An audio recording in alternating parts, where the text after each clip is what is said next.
Good morning, listeners. You are welcome to Eagle School of Biblical Languages and Exegesis. I am Dr. Boladuru Ndowale, your anchor for Greek New Testament.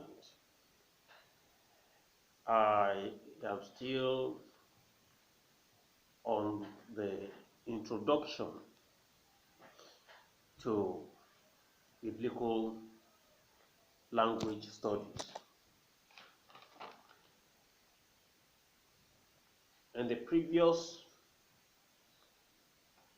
class, I shared with you why we should study Greek, why we should study biblical language. And I equally shared with you that learning biblical languages is not difficult. Learning Greek is not difficult. Learning Hebrew is not difficult. Learning Arabic is not difficult. This morning I will give you the tips for success.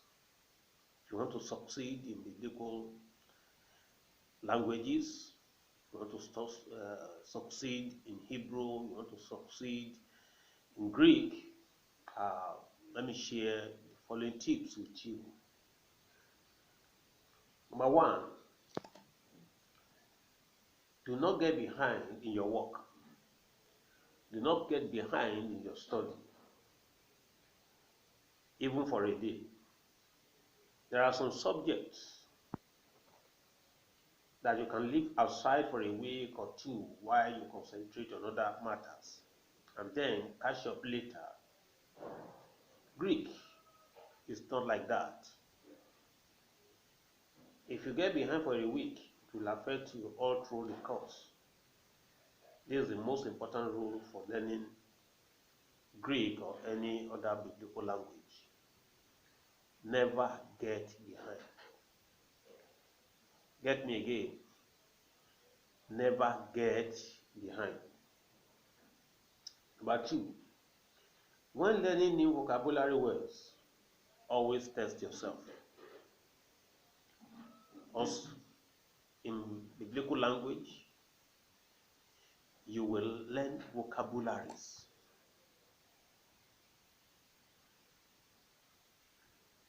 So, when learning new vocabulary words, test yourself. Write them out from English.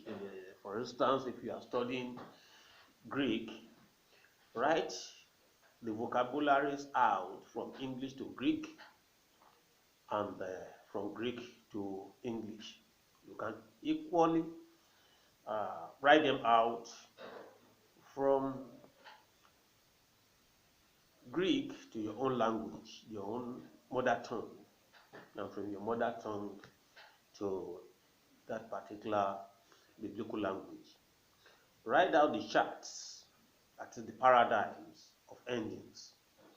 Do not try to learn anything without writing it out several times.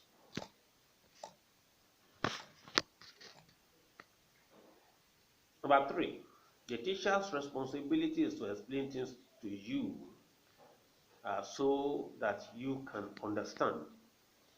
But your responsibility is to memorize the words and endings. You have to do a lot of memory work. You will not understand the teacher's explanations or the explanations in the book if or in the course if you do not memorize the words and endings. Number four, the best way to fix what you learn in your mind is to teach it to someone else. So, you are a teacher. So, you are a student as well as a teacher. And so, teach somebody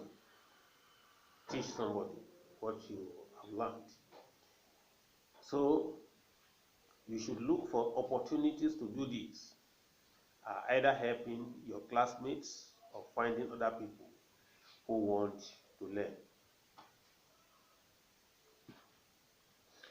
Number two, what is your responsibility? A proverb says, a little learning is a dangerous thing. This can be true in the study of biblical languages, either Hebrew or Greek. There are some irresponsible people who make dogmatic statements about what the original Greek or Hebrew of this or that verse in the New Testament or Old Testament means, without having actually gone very far in the study of Hebrew and Greek. Make sure you have the backing of reputable and experienced scholars before you make such statements, or else be prepared for the detailed work you need to do to prove they are wrong. Now, number three, the place of the Greek language among the languages of the world. Remember, I am your anchor for New Testament Greek. So what is the place of the Greek language among the languages of the world? The Greek language is an Indo-European language. Linguists believe that the languages belonging to this group all came originally from a single language. When the people speaking it got geographically divided, each group developed the language in its own way until they became separate languages. We know that these languages are related because many of the words are similar. Other languages that belong to the Indo-European group include English, Latin, French, German, Russian, Persian, and Hindi. Before the time of Christ, beginning in the time of the independent city-states of Greece, Greek authors wrote what we call classical Greek. We still have copies of many of their books of philosophy, history, and drama. Alexander the Great, who lived between 356 BC and 323 BC, conquered a wide empire including Egypt, Palestine, Greece, Syria, and Drama. Let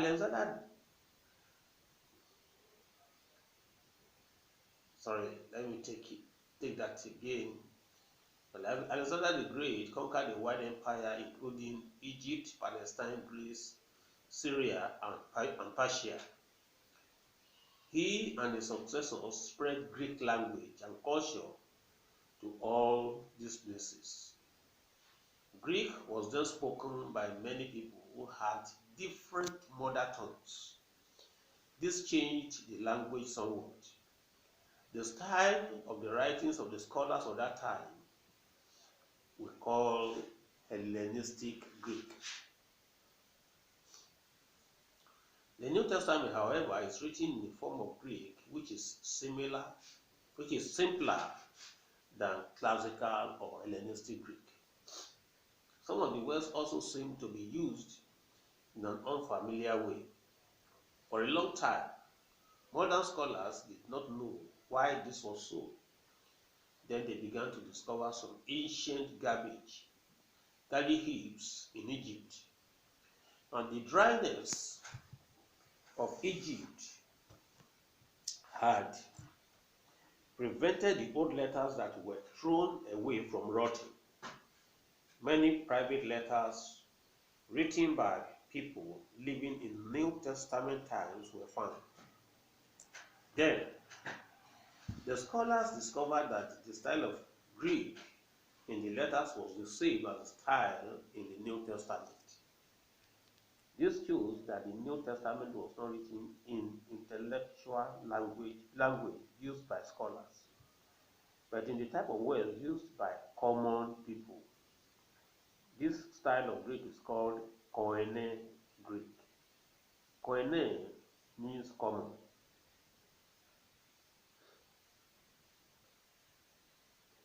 So the Greek we are going to study in this book in this course is the Koine style of Greek. That is the common Greek spoken by the common people. Since the days of the New Testament, the Greek language has continued to change. Now, studying the Koine Greek of the New Testament will not equip you to talk with someone who speaks modern Greek. Now, this implies that you must study modern Greek to understand what is spoken in Greece today. Let me quickly give you a summary of why you need to study biblical languages, especially Hebrew and Greek.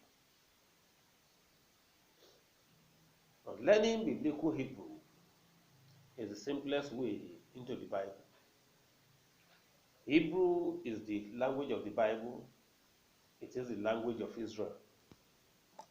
So number one, Hebrew and Greek and Aramaic are the only languages that God chose to communicate His inspired word to man.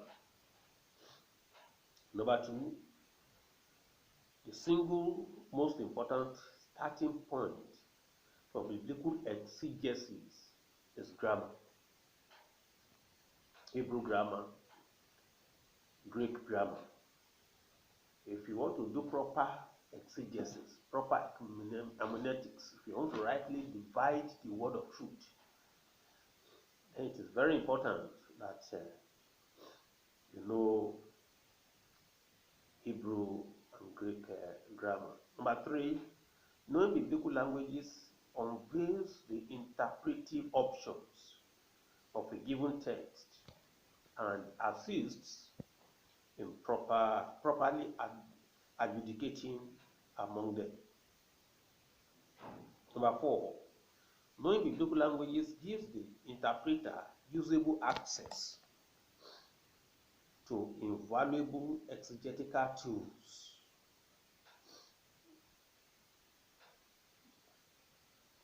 Number five, reading the text in the original languages develops and reinforces a careful, detailed hermeneutical approach. Number six, knowing biblical languages helps the interpreter to identify the author's emphasis. You are able to read into the mind. You are able to probe into the mind of the author. You are able to decipher the mind of the author, what was in the mind of the author. What exactly the author is saying, the message is passing across. So you will not actually read your own meaning into the text. And number seven, learning the biblical languages is a crucial antidote to hermeneutical arrogance. Hermeneutical errors, wrong interpretations will be taken care of when you learn biblical languages. Thank you for listening. But then let me quickly inform you that you have to register for the biblical language courses. To register for the full course, go to www.eagleblank.com. Get the application form and register online. As soon as you complete your registration, you will start your program. The program for diploma is 3 months. For Bachelor of Biblical Languages is 6 months. Master of Arts in Linguistics is 1 year. You can also register for Master of Leadership course, and also you can as well register for Doctor of Biblical Studies (DBS) and Doctor of Theology (GHD). For further inquiries, contact number 1 www.eagleblank.com or call +234 7052104016. Number 2, follow our TV channel, Eagle CCC TV on YouTube. You are welcome.